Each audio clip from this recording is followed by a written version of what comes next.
now had the good fortune, and I'm grateful, the team over at Candidate.ly has had me back now for the third year in a row. And so last year, our session was a little more casual on this topic. 2 years ago, we did something a bit formal. And so on request, we are sort of bringing back a similar session to 2 years ago. It's a little bit more concrete, a little bit more specific. I'm going to have slides. If you have seen me do this session before, I am going to tell you, watch it again. See what you are still doing. See what could use a little brushing up. These will be really good reminders. If you have never seen me talk about this before, grab a pen, open a Google Doc. This is a learning session. This isn't a motivational speech today, although I love to do stuff like that. This is a learning session, and I hope you have actionable takeaways and some things that you can actually change. So we only have 45 minutes together. I'm not going to waste too much time, so keep it coming in the chat. I'd love to know where you guys are from, but I am going to start sharing my screen, and we're going to roll. We're going to get right into this. So today's session, and actually, you know what, because I don't use Hopin that much, I'm going to take this down for a second. Can somebody just throw in a chat, yes, when I did that, could you see the full screen? Just throw me a yes. Awesome. Okay, great. I just, again, never quite trust the tech until I test it the first time. All right. So this session is called Communicating in the New Era, Messaging Mistakes You Must Fix Today in Your Staffing Business. Again, we are going to get actionable. We are going to get tactical, and I want you all to know that you can make these changes right away. This is stuff that you can literally go back to your desk and fix right away. So if you stay on with me through until the end, there is a little bonus guide I'm going to tell you how to get. It's really useful, one of my most popular ones. I will explain to you how you can go grab that. We are on limited time, so I am going to give you a very quick intro. If you've never met me, my name is Henna Pryor. I am the CEO of a company called Priority Group, and I spend my days actually doing keynote speaking and executive coaching. I am proud to say I am a 2-time TEDx speaker. I actually did one in September and one in December. It's been a very busy past 6 months, and I do have my first book coming out in September of 2023. Here's a bunch of stuff that you can, if you really are curious, you can go on LinkedIn. I'll just tell you that my immigrant parents are very proud. That's all you need to know about that. But, did a bunch of academic things, got featured in Forbes. And the thing that I think I'm most known for in the staffing community is a couple of years ago, I left my position of 14 years. I worked in staffing at Kforce. I'll tell you more about that. And people always wondered what it was that I was doing differently. And so there is a training that I developed that is based on that learning. It's called the Recruiter's Copy Clinic, but I'll tell you a little bit more about how that came about in a second. Here's what you might not know about me and why I'm excited to lead this session, why I'm excited to be part of the World Staffing Summit. So throughout my staffing career, which again was 14 years, I was a top performer. So my second from last year, I was Diamond Club, which meant I was #1 in the nation in my line of business. I billed almost $1 million in revenue that year.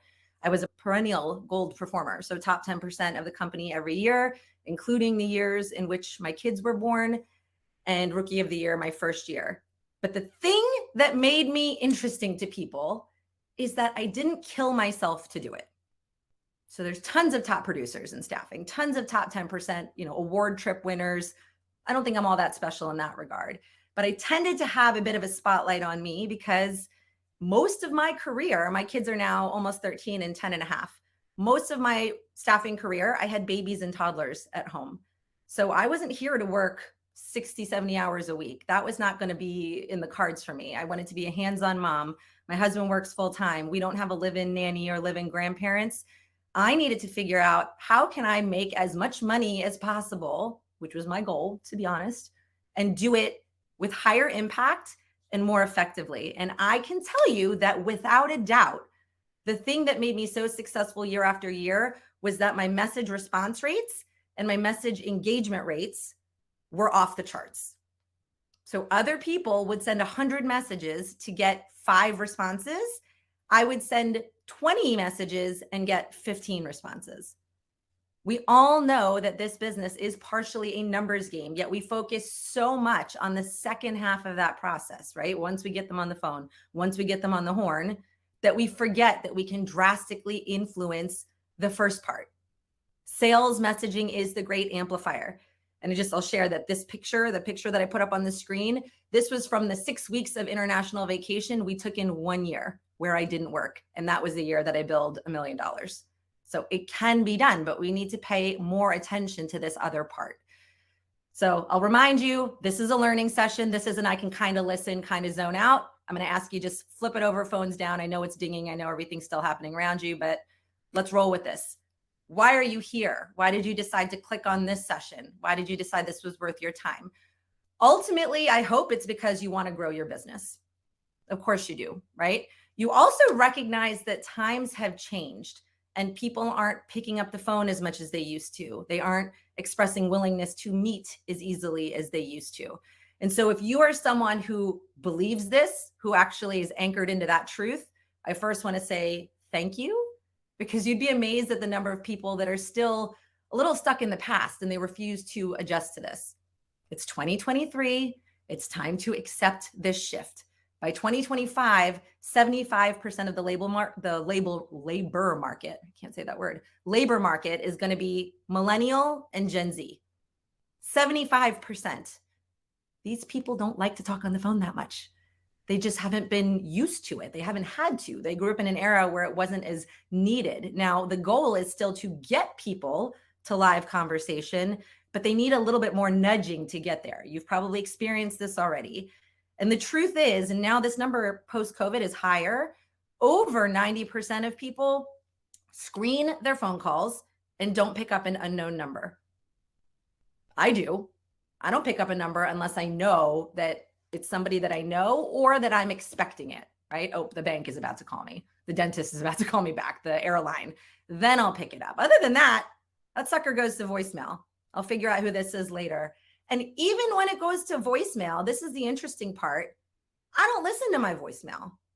I read my voicemail. You know, my iPhone does that little word translation thing. I read it.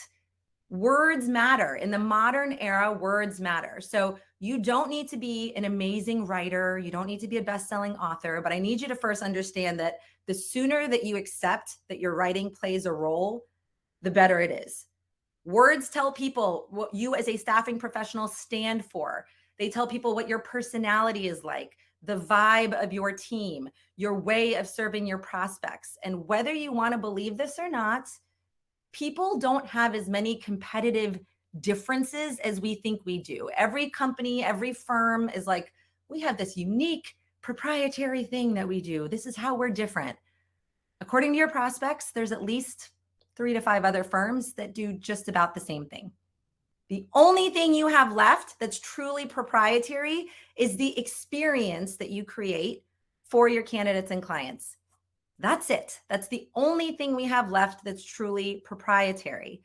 And like it or not, most people don't like it, so you don't have to, but like it or not, people will instantly judge you and whether they want to work with you based on the words that you use. That's it. Quick snap judgment based on the words that you use. So why else are you here? Well, first of all, money, right? I'm probably old enough to say, show me the money. Some of you are probably like, I don't even know what that movie is, but you're probably here because you want more deals, more responses to your messages, more loyalty from candidates and clients, more referrals from your candidates and clients. Ideally, you want people to come back over and over again. You want the same for the members of your team. You also want to make a bigger impact with the messages that you send or the writing that you post. Here's the good news. I'm not asking you to do anything new. You're already doing this. You're already sending messages. You're already putting up social media posts. You're already writing.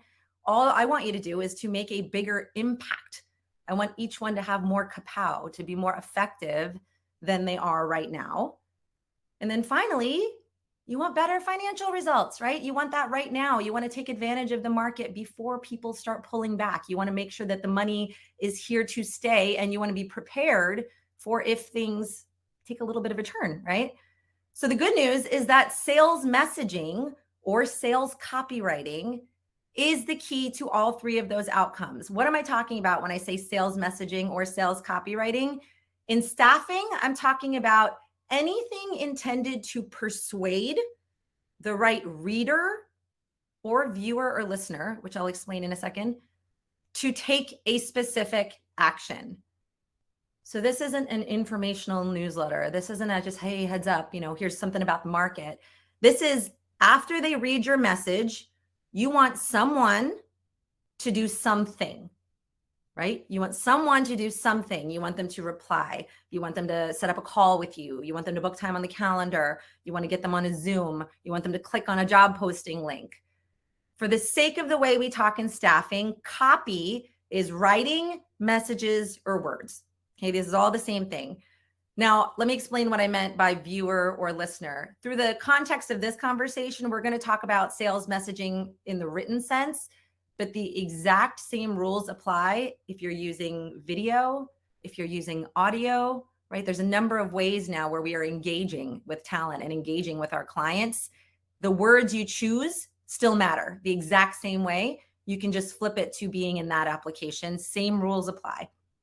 So what are examples of copy? So in the written format, largely it's this stuff, right? Subject lines, email messages, sales presentations to a client, candidate write-ups, job advertisements that either we post or that we're sending to candidates to try to generate their attention, follow-up messages, social media posts, and comments. For those of you that play on LinkedIn, the algorithm is such now that your comments on other people's posts pretty much acts as its own post. It shows it to your network the same way.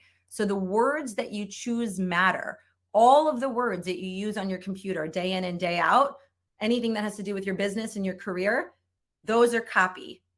The words that you use to get people's attention, the words that you use to get people to know, like, and trust you, the words that you use to influence and sell, those are all copy too. And in an attention deficit, attention starved world, which welcome to 2023, sales messaging is honestly the only thing that determines whether or not people pay attention to you. It's a tough truth, but it's true. It's the only thing that gets people to stop and take notice and decide, do I want to engage this person? And the truth is, these days in staffing, the recruiting and sales process is no longer a nice to have. It used to be. I'm turning into a little bit of an old lady. I started in staffing in 2005. It used to be a nice to have. It just didn't matter that much back then. Now it is no longer a nice to have in recruiting and sales and staffing in general. It is a non-negotiable. The whole process rarely can start without it. Last thing I'm going to say before we start getting into the teaching bit is if revenue growth is your objective, and if it's not, you might be in the wrong industry, maybe reconsider. But if revenue growth is your objective, you can't do it live all the time. You can't. If you spent 30 to 60 minutes on the phone with your best candidate or your best client every single day, your day is gone.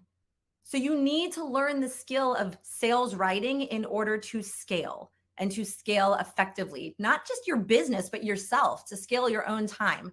Not only has this helped me in my staffing career for 14 years, but I'm going to brag on myself for a minute. I went into business for myself in early 2020. I switched careers from staffing to speaking and coaching, started from nothing. And I hoped that maybe I would exceed my best year at K-Force in the next 10 years. I did it in year 2. Year 2, I still live and breathe these principles every single day. I still sell the same way. It still works. Okay. So I want you to really listen on how you can make some of these changes. I'm super passionate about this. Writing powerful sales messages is the single most important skill you'll ever develop. And I want to just jump on that word skill. It is a learnable skill. If you're like, I'm not a naturally good writer, don't worry, we're going to talk to you too. So let's quickly unpack 3 common writing blocks so that when we learn the techniques, you're not stuck in these in your head, okay? Because everybody in staffing has some blocks around writing. Nobody enters staffing because they're a great writer.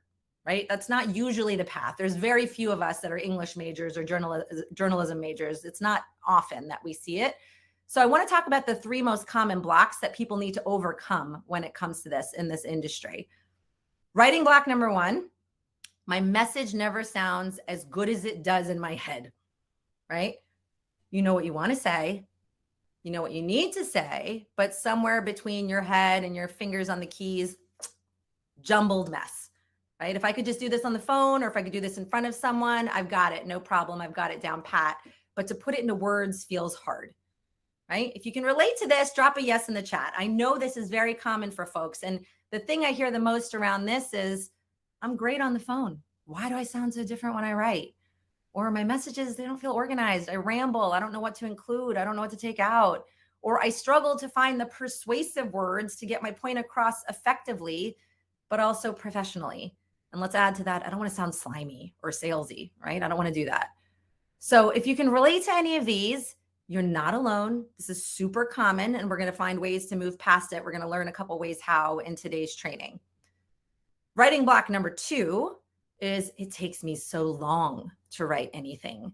Again, super common in staffing. It takes too long. Most of us struggle with this because the pace of this business is fast. It is not a slow business. So sitting down to write a powerful, well-constructed email or LinkedIn message or post feels like this all-consuming time suck that we don't have time for. So here's what people have told me over the years on this. Henna, it literally takes me 30 minutes to write out a simple email reply. Or I'm constantly second guessing what to say, so I play it safe and it ends up sounding generic. Or I don't have a process, so my process is messaging in high volume and praying it works. Spray and pray, right? So here's some tough love. If you have some response in your body of, I'm such a slow writer, first of all, that's cool. A lot of highly paid sales writers are not naturally fast writers. This isn't about speed, it's about efficacy. It's about finding something that works. Also, that third one, I'm going to maybe make a couple marketing people that are on the World Staffing Summit a bit angry, but I cannot stand this narrative of if you send out 100 messages and you get 5 responses, well, that's great. That's 5 new leads. Yeah, but you just badgered the other 95%. That to me is not a standalone strategy. I'm not saying that volume doesn't have its place, but that number can be way better if you use strategy and volume, right? You need to have some impact in what you're saying if you want this stuff to work. Now, the last writing block, last one, number 3, is really tough on morale, really tough on spirits, and here's what it sounds like. In case you can't tell, that's a cricket. Crickets, right?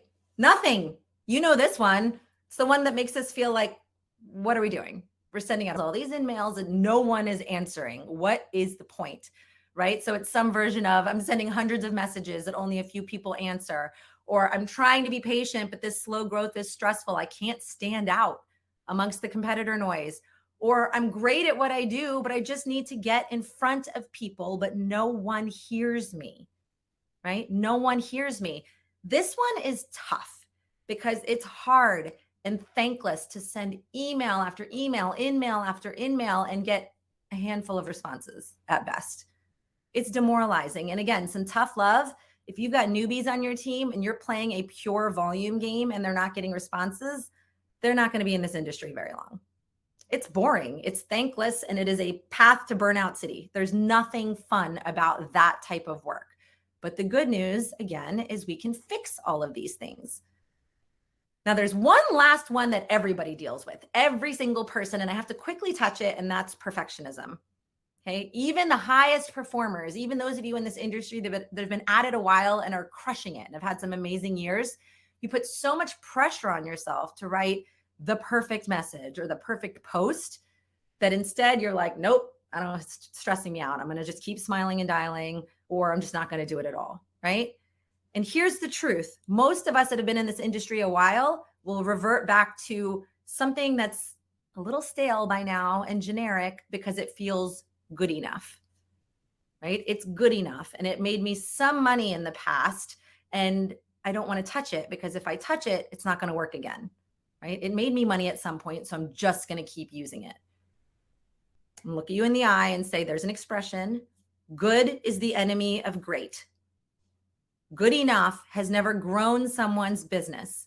So I want you to be willing to try some new stuff, okay? If you can relate to any of those blocks, just real quick, it's not your fault. No one taught you how. Our industry is super behind on the importance of sales writing. Other disciplines of sales have been teaching their folks sales copywriting for years. And for some reason, staffing uniquely was real hell-bent on, nope, we are in person all the time. We are phone all the time only. I'm not saying this is instead of those things. Again, I'm a firm believer in both and, but understand that this is a vehicle to get to those things, to get to the phone conversation, to get to the meeting. And if you don't know the skill of sales writing, persuasive, influential sales writing, then you're at a disadvantage, because most of us, what we're operating from is high school and college English class, where you learned a bunch of big words, you learned a bunch of grammar rules, but no one has ever shown you or taught you how to connect in a way that is emotional with your prospects and inspire them to take action after they've read your message. So you can't possibly expect to know how to do something you've never been trained in. So let yourself off the hook, but we're going to learn a few ways today. Last but not least, you don't need to be a good writer, right? Hallelujah. You don't need to be a good writer to be someone who can write strong and highly effective sales messages. I graduated with a degree in finance, not English. I am entirely self-taught on the principles of sales writing and persuasive digital communication. The truth is, you just need some foundational techniques. You need to master a few key practices, and you'll be leaps and bounds ahead of your competition. So let's jump into this. The 5 messaging mistakes you can't afford to make in your staffing business and how to fix them. I'm not going to stir the pain without giving you the solution. So let's roll. Messaging mistake number 1, you sound like a robot. This is probably one of the biggest challenges I hear from recruiters, from BD folks who are trying to write their own messages. They worry they sound like they're either trying too hard and they're dripping with sales language, or that they sound like a boring and stiff corporate robot. And it's usually the second one. And that's not surprising, again, because most of us are basing our writing based on high school or college English class. So we think using big words and packed sentences makes us sound intelligent and professional and sophisticated and like we know what we're talking about. So here's an example, a very high level example of what a robotic recruiter might sound like. In this training, I will demonstrate why you do not need to converse like you are a recruiter robot. Or I will tell you more about utilizing our services over lunch. Now, again, I'm being dramatic for emphasis, right? But it does feel stiff and unnatural, right? Why is that? Because no one talks like that. No one talks like that. Not you, not your candidates, not your highest level C-suite client. No one does. Which brings me to the fix on this one. And it honestly couldn't be simpler. Please write like you talk. Okay. And the way you talk is like a human, a normal, not trying to impress someone human. Now, again, when I say write like you talk to your work colleagues, not to your college best friends. Okay. There's a little bit of discernment required here. But when you do this, I promise not only will your sales messaging sound like you, but it connects better with people and it converts at a much higher rate, and it's going to get you way better results. The reason is people feel like they can trust you because you're keeping it real with them. You're not putting on airs. There's a few ways to learn how to write like you talk, and we talk about them in detail in my full training, but I'm going to give you one small trick to instantly go from robotic sounding to writing like you talk. And it's using one tiny punctuation mark. It's not the exclamation point, even though people know I love an exclamation point. It is the apostrophe. In other words, use contractions in your writing.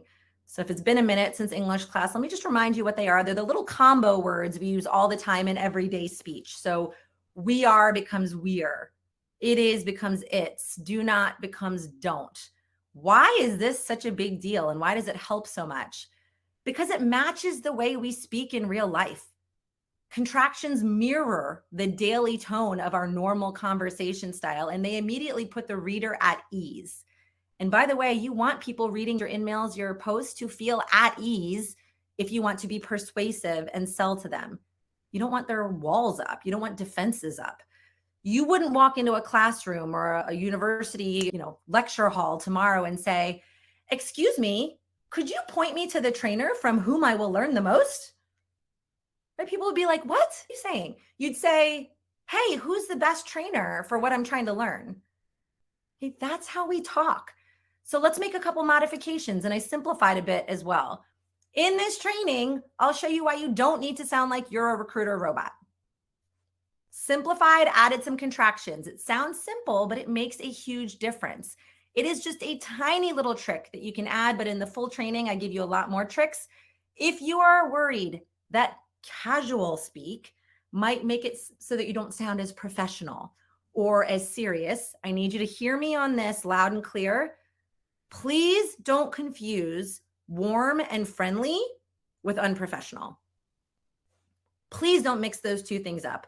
Writing in a warm, easy to understand voice won't make people think that you are less intelligent, less professional, or less qualified to work with them. To the contrary, combining those two is magic.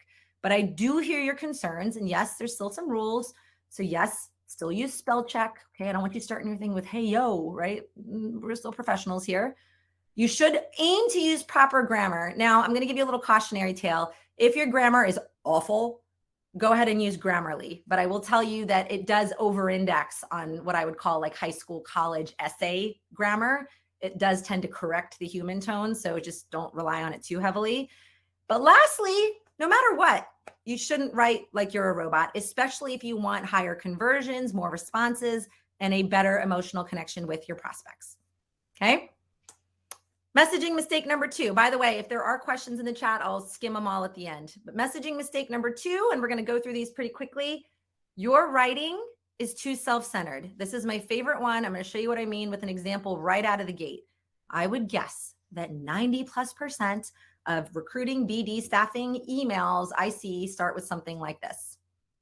Hi, Maya. I hope all is well. My name is John Smith, and I work for XYZ staffing firm. I've been here for 5 years, and I specialize in finance and accounting permanent placement. My firm is different because, sorry, I tuned out on myself, right? Here's the problem. This is all about the recruiter, John Smith, and has no clear benefits for Maya, the reader. You're hoping Maya is interested in making a job change or partnering with her for a future opportunity, yeah? You're trying to make a connection quickly so she keeps reading what you have to say, right? The beginning of this message is not only generic, but it's entirely about John Smith and not about the reader. You can see this, right? So you can tell them about your background later. I'm not saying this has nothing to do with you, but you can tell them about you later. You can't start this way. Also, spoiler, that subject line, new opportunity, also junk, but we'll talk about that in a minute. So the fix for this is to flip the perspective to you. Flip the perspective to you. Here's how this works. At any given time, your attention can either be on you or it can be on your potential prospect. It can't be on both at any given moment. Now, if the attention is on you, the focus is on your credentials, your words, your experience, your goals, the job you have, right? You, more you. However, the moment you shift the attention to your prospect, boom, guess what happens? The focus of your words and energy is on your prospect. It shifts to them, their aspirations, their goals, their fears, their dreams. Now, in staffing, most of us get this wrong. We put way too much of that attention on ourselves out of the gate to try to appear credible, and not nearly enough of that attention on our candidates and clients. And the truth is, your prospects want to feel seen, heard, and understood. And it's our job as staffing professionals to make that happen. So people want to feel emotionally invested. Emotion drives sales. Okay, you know this, but I'm going to say it again. Emotion drives sales. So we need to hook them. So how do we do this in our messaging? So step 1 is that you need to understand who your prospect is at a much deeper level. We have a full process in the training about how to get that information. But what are they struggling with? What are the emotions they're feeling right now as they're getting this message? For now, I want you to know that putting the attention on your prospects, not you, is going to give you way stronger response rates to your messages. So let's do a quick example of how this looks in the Maya example.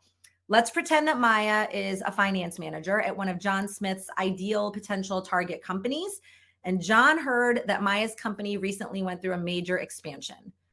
So let's imagine for a second, what might Maya be thinking or feeling? Why would she even respond to someone like John Smith in the first? Well, because of what John has learned about the company and the industry, it's probably because she's underwater and she's working 60+ hours a week lately and she wants to do something about it. So maybe she's saying to herself, I can't imagine this workload continuing, right? That's just the thought she's having to herself. So what if we started the email from that perspective? Hi, Maya. Tired of eating dinner at work?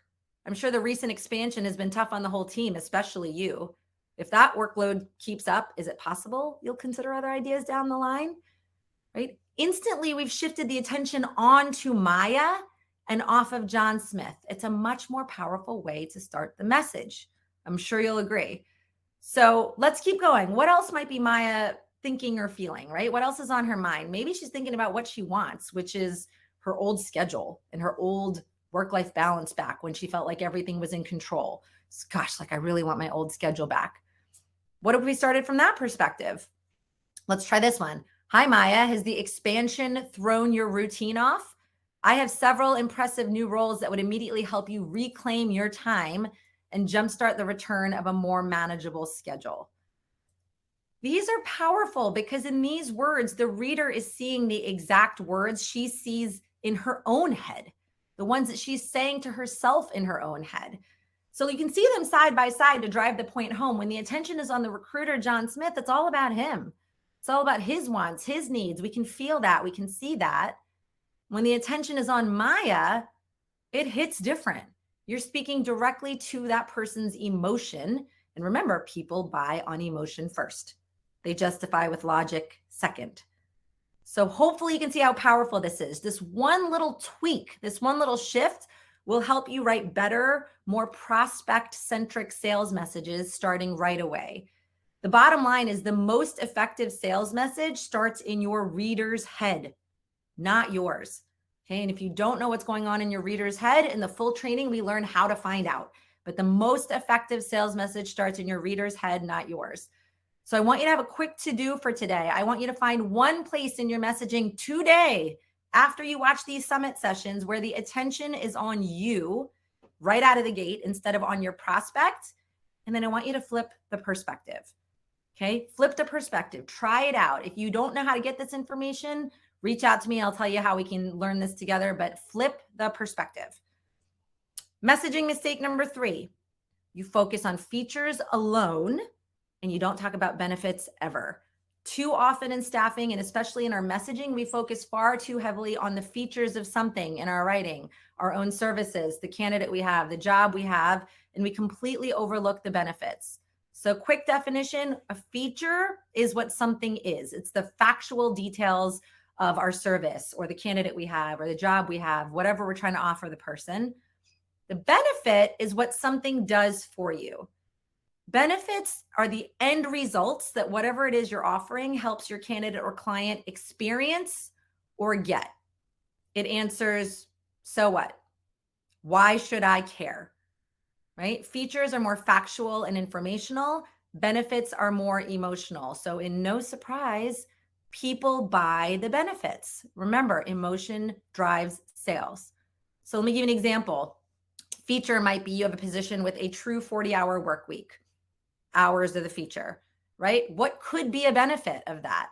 So what? Why should I care? The benefit is something like a schedule so predictable that you can play in that adult soccer league and be home for dinner with the kids every night.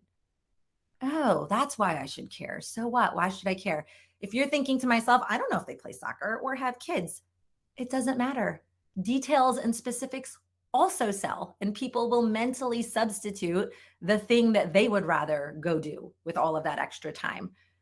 So the fix here is in your messaging, please put some attention, focus on the benefits. I'm not saying don't mention the features, but I'm saying it's very important for you to help your prospect understand the end result of why this would be good for them in order to drive the meaning home for them. When you put those things together, features plus benefits, it creates meaning. What it means to the person reading it. And I said before, we want emotion in our writing. Good news, meaning creates emotion. So we need features and benefits in our writing, not one or the other. And again, in the full training, we have a full list of ways that you can create these benefits. But for now, I want you to give this a try. Again, find one place in your messaging where you could include a benefit to go along with the feature to help create meaning for someone. People always buy on emotion first and then justify with logic. We falsely think, well, aren't they making that connection in their head? No, they're not. Attention is a currency in 2023. They are not doing the extra mental lift to go, oh, here's what 40 hours a week would actually mean for me. We need to spell it out for them. They've already moved on to the next thing. Tee it up for them, give it to them, and you're more likely to get that emotion to come out. All right, messaging mistake number 4, we're rolling. Subject lines are an afterthought. Oh, subject lines, my favorite topic. Hopefully you know how important these are, but if you don't, subject lines are how someone decides whether or not you are worth their time. I'm going to say that again. Subject lines are how someone decides whether or not you are worth their time. Now, even if you know the power of a good subject line, most of us are not putting in the energy and effort to make ours compelling and great. The sad fact is most people in staffing treat theirs as an afterthought, or they don't even use one at all, or they use the same old forgettable things that everyone else is using. Things like new opportunity, just checking in, looking to connect, new tax roll, right? Or they share something on LinkedIn, great read, check this out. When was the last time you felt compelled to open something that said something like this, or that you were dying to click it? Never. There's nothing compelling or enticing or interesting about these at all.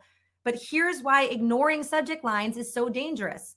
Because the average professional who works in an office, and even probably more so for the folks that are on the floor, manufacturing, light industrial, they get 121 emails per day, most of which do end up getting deleted or ignored. Why is that? The average attention span of folks anymore is seconds. The data says humans right now have an attention span of about 8 seconds. A goldfish has an attention span of 9 seconds. So that's how we're doing as a society. But your message subject line is competing with tons of distractions, and you need to make yours worthy of them stopping for a second and taking notice. So take a look at your own inbox today. You're going to see some boring subject lines, and you know where they are? In the trash. Or you saved it for later. It probably is already on page 2 or 3 and you will never get to it. Okay. Most people are like, is email dead? Email is dead. Once a quarter, there's some article, email is dying. Email is not dead. I check my email all day, every day. You check your email all day, every day. Bad email is dead. Bad subject lines are dead. Yeah, they're dead and gone. But good email with effective subject lines still works. And writing good subject lines will absolutely make or break your book of business. It's how someone decides whether or not you are worth their time.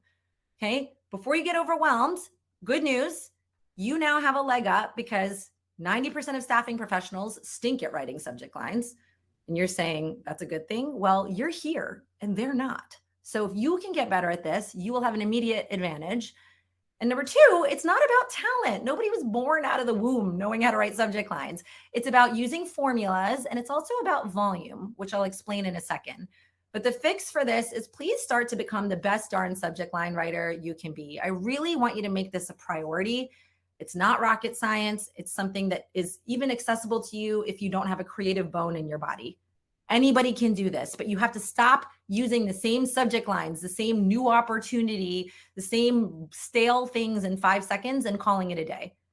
This single set of words, word or set of words, determines whether anyone reads the rest of your message that you've worked so hard on. You put so much energy and effort into.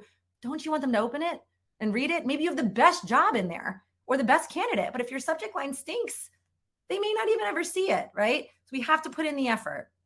Let me explain what I mean by volume. Even great sales writers don't do this on the first pass. You need to give yourself space to try some things, to experiment, to write out a list if you want to get creative. We have a whole section on creativity and a whole lesson on subject lines in the full training. But for now, I want you to allow yourself to brainstorm. People in staffing do not give themselves space to brainstorm.